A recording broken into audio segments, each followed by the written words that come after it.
குடும்ப தலைவிகளுக்கு 1000 ரூபாய் என்று சொன்னார்கள் தேர்தலிலே, வாக்குறுதியிலே. ஆனால் அவர்கள் கொடுத்தது 30% பெண்களுக்கு மட்டும்தான், மீதி 70% பெண்களுக்கு கொடுக்கவில்லை.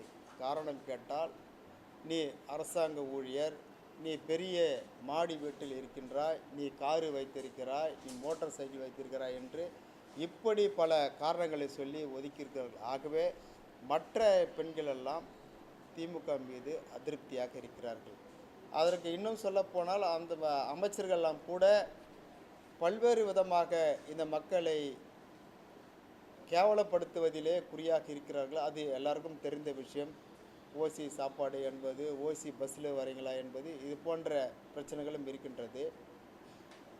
அதே போல இயற்கை சீற்றத்தால் முடிந்த பெரு வெள்ளத்தில் எப்படி அதிமுக பொதுவான மக்களுக்கு, பொதுவாக அனைவருக்குமே இழப்பீடுகள் கொடுத்தார்கள். அதிலிருந்து மக்களை மீட்பதற்கு கொஞ்சம் நேரம் எடுத்துக்கொண்டாலும் முழுமையாக செயல்படுத்தினார்கள். ஆனால் திமுக அரசு 1000 கோடி செலவு செய்து ஒரு சொட்டு தண்ணி கூட நிற்காது என்று சொன்னார்கள். ஆனால் பார்த்திருப்பீர்கள், படகை விடுகின்ற ஒரு சூழ்நிலை எந்த ஆட்சியிலும் ஏற்பட்டதில்லை. இந்த திராவிட மாடல் அரசில் தான் ஒவ்வொரு தெருவுக்களாக, அடுத்த தெருவுக்கு வேண்டுமென்று சொன்னால் கூட ஏதோ பஸ்ஸில் போவது போல படகிலே சவாரி செய்தார்கள். அப்படி இந்த அரசிலே நடந்திருக்கின்றது.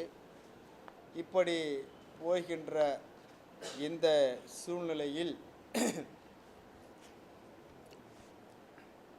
புரட்சி பாரதமும் கண்டிப்பாக அதிமுக கூட்டணியிலே இடம்பெற்று ஒரு தொகுதியை பெற்று நாங்களும் இந்த நாடாளுமன்ற தேர்தலில் கண்டிப்பாக போட்டியிட்டு அதிமுகவுடைய கூட்டணி வெற்றி பெறுவதற்கான அனைத்து வேலைகளிலும் நாங்கள் இறங்குவோம் என்று இந்த நேரத்தில் நாங்கள் தெரிவித்துக் கொள்வதோடு,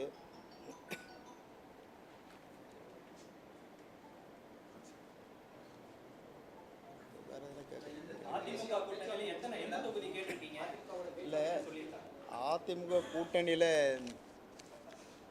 3 தொகுதியில் ஏதாவது ஒரு தொகுதி கொடுங்கன்னு தான் நாங்கள் கேட்டிருக்கோம். அதாவது திருவள்ளூர், காஞ்சிபுரம், விழுப்புரம், இந்த 3 தொகுதியில் ஒரு தொகுதி. ஆனால் திருவள்ளூர் தொகுதி தான் சொந்த தொகுதின்றதுனால அதை அழுத்தமாக நாங்கள் கேட்டிருக்கோம்.